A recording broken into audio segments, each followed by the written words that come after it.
Top quality और consistent performance के लिए सिर्फ सिल्वर पंप्स। टॉप क्वालिटी और कंसिस्टेंट परफॉर्मेंस के लिए सिर्फ सिल्वर पंप्स, नाम याद रखना।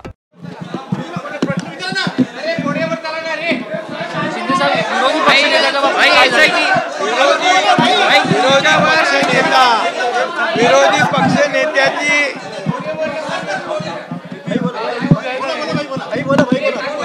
खरं म्हणजे महाराष्ट्रातल्या जनतेने झालेल्या विधानसभेच्या निवडणुकीमध्ये महाविकास आघाडीकडे विरोधी पक्ष नेत्या एवढी देखील आमदार संख्याबळ ठेवलं नाही। जनतेने कौल दिला महायुतीच्या बाजूने आणि म्हणून लँडस्लाइड मॅन्डेट मिळालेलं आहे। तरी सुद्धा विरोधी पक्षनेते पदाचा जो निर्णय आहे तो विधानसभेचे अध्यक्ष हे घेतील, हा त्यांचा अधिकार आहे। विधानसभेच्या अध्यक्षांचा अधिकार आहे विरोधी पक्षनेतेबाबत।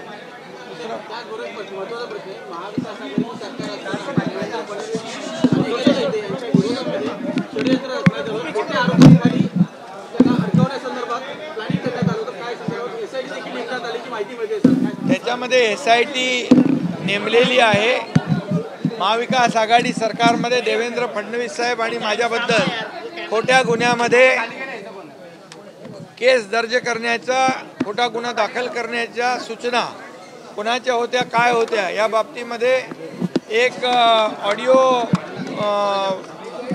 क्लिप प्रवीण दरेकर यांनी दाखवली होती आणि त्यामुळे त्याच्यावर SITची नेमणूक केली। SIT स्थापन झालेली आहे। SIT चौकशी करते आहे। त्याच्यामध्ये अनेक अशा माहिती ज्या येत आहेत त्या गंभीर बाबी आहेत आणि त्या गंभीर बाबी ज्या आहेत त्यामधून माहिती जी मिळते आहे, तर मला वाटतं मी आता काही बोलणं योग्य होणार नाही। SITचा रिपोर्ट येईल, अहवाल येईल आणि त्यानंतर सविस्तर तुमच्यापर्यंत माहिती मिळेल।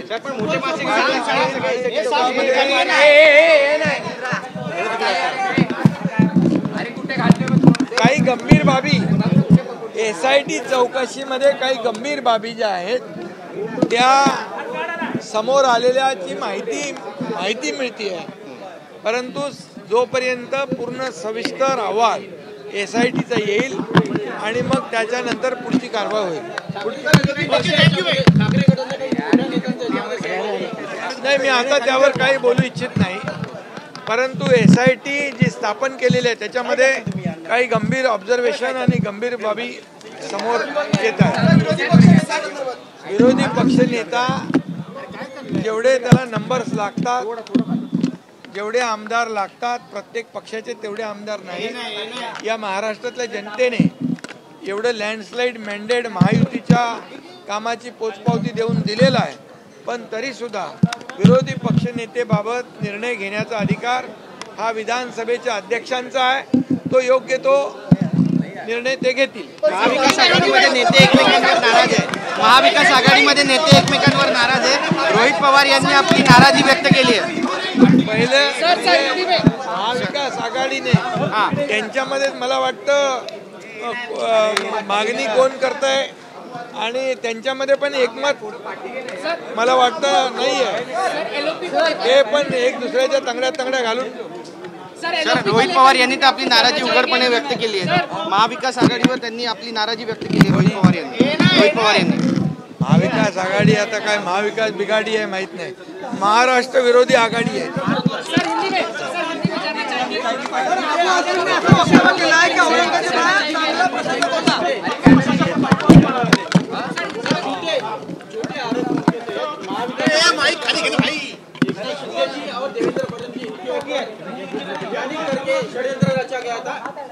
महाविकास आघाड़ी के समय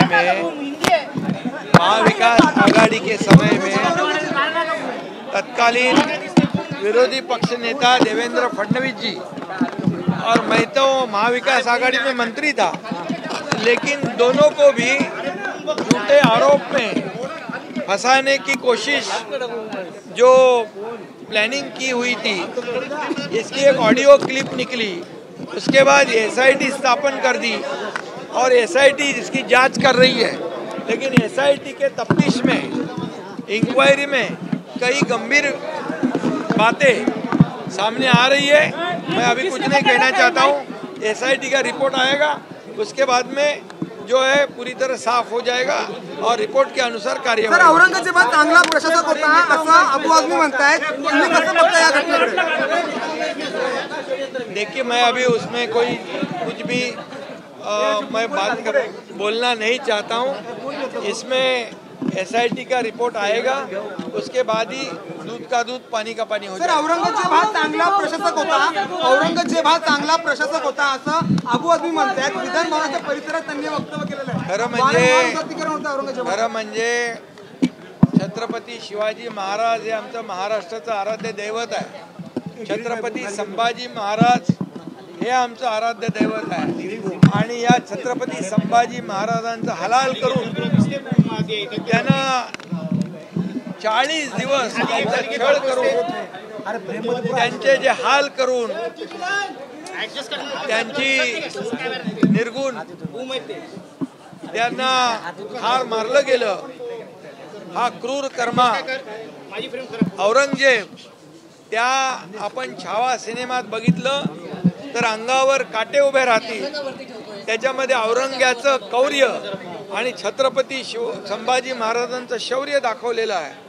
आणि म्हणून या देशासाठी ज्यांनी धर्माभिमान बाळगला, या देशासाठी त्यांनी प्राणाचे बलिदान दिलं, परंतु देशाचं आणि धर्म सोडला नाही, देशाभिमान सोडला नाही, राष्ट्राभिमान सोडला नाही, अशा धर्मवीर संभाजी महाराजांना हलाल करून ज्यांनी मारलं औरंगजेबाने, त्याचं उदात्तीकरण करणं खरं म्हणजे अतिशय दुर्दैवी आहे।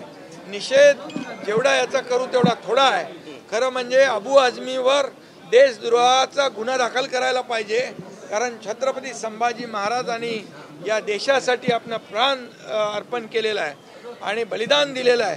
आणि म्हणून खरं म्हणजे या अबू आझमी हिला औरंगजेब चांगला प्रशासक होता त्याचं कौतुक करणं हे तर महापाप आहे। आणि म्हणून या अबू आझमी यांनी माफी मागितली पाहिजे आणि खऱ्या अर्थाने यांच्यावर ज्यांनी देशभक्ती दाखवली त्यांच्या विरोधामध्ये बोलणं हा खऱ्या अर्थाने देशद्रोह आहे।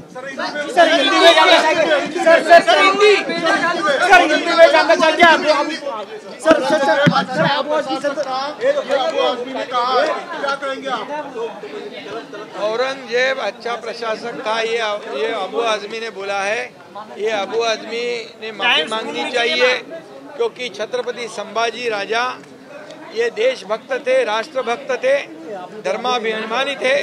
उन्हें धर्म छोड़ने को कहा, लेकिन उन्होंने खुद की प्राणों की आहुति दे दी, बलिदान दिया, लेकिन देशाभिमान नहीं छोड़ा।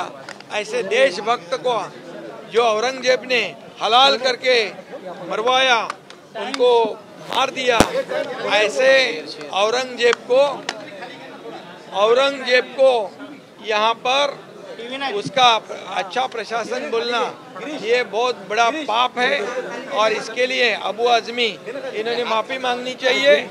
ये देशभक्त के खिलाफ बात की है, इसलिए उनको देशद्रोही भी कहना चाहिए। आप कार्रवाई करेंगे? क्या आप कार्रवाई करेंगे अबू आझमी पर?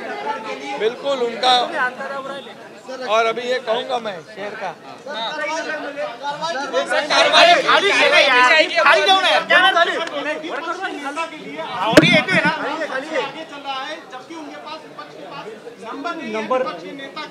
नंबर उनके पास नंबर नहीं है। जनता ने उनका जो हाल किया है महाविकास आघाड़ी का इस चुनाव में, विधानसभा के जनता ने महायुति को लैंडस्लाइड मैंडेट दिया है।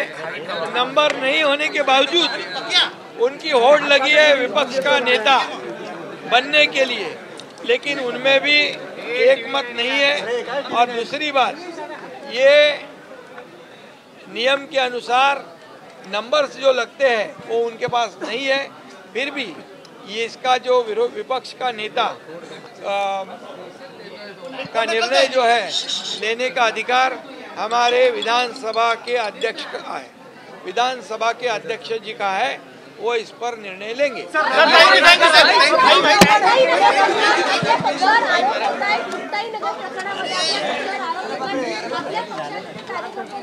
मुक्ताई नगरच्या प्रकरणामध्ये रक्षाताई खडसे यांच्या मुलीच्या छेडखानीबद्दल जे प्रकरण झालं ते अतिशय गंभीर आहे आणि दुर्दैवी आहे आणि खऱ्या अर्थाने यामध्ये सगळ्यांनी त्याची निंदा केलेली आहे।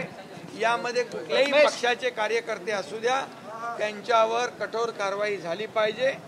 बिलकुल त्याला पाठीशी घालता कामा नये, हे माझं मत आहे। थँक्यू।